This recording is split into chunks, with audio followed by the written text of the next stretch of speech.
1.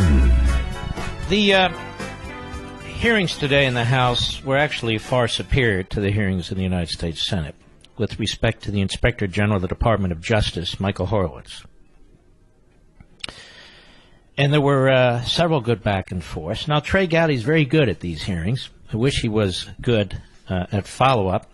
He was the guy, you'll recall, a few weeks ago who said he's defending the FBI and their use of an informant. He's never heard of an FBI spy.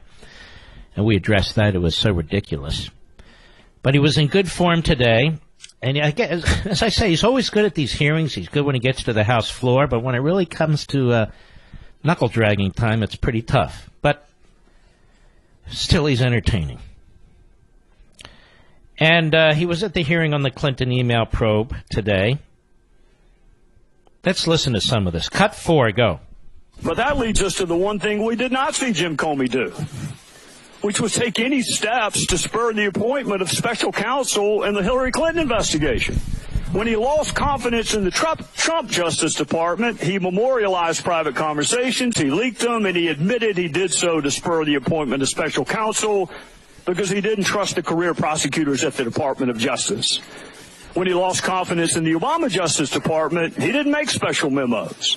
He didn't share them with his law professor friends. He didn't leak the information. He didn't lift a finger to get special prosecutor.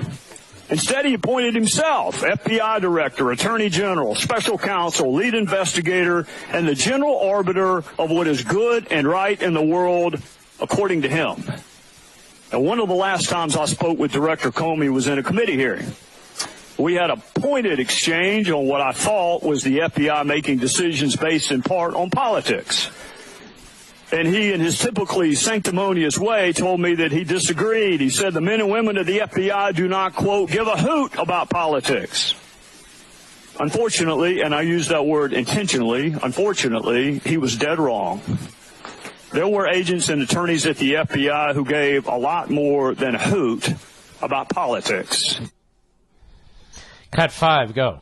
There were FBI agents and attorneys who decided to prejudge the outcome of the Hillary Clinton case before the investigation ended. I want you to let that sink in for a second. They prejudged the outcome of the Hillary Clinton investigation before the investigation ended, and these exact same FBI agents and attorneys prejudged the outcome of the Russia investigation before it even began. If prejudging the outcome of an investigation before it ends and prejudging the outcome of an investigation before it begins is not evidence of outcome determinative bias, for the life of me, I don't know what would be. That is textbook bias. It is quite literally the definition of bias, allowing something other than the facts to determine your decision. These agents were calling her president before she was even interviewed. They were calling for the end of the Trump campaign before the investigation even began. They were calling for impeachment simply because he happened to be elected. That is bias. And with all due respect, it's the FBI's job, not mine, to prove that bias can ever be harmless. Because I don't agree. I think bias is always harmful.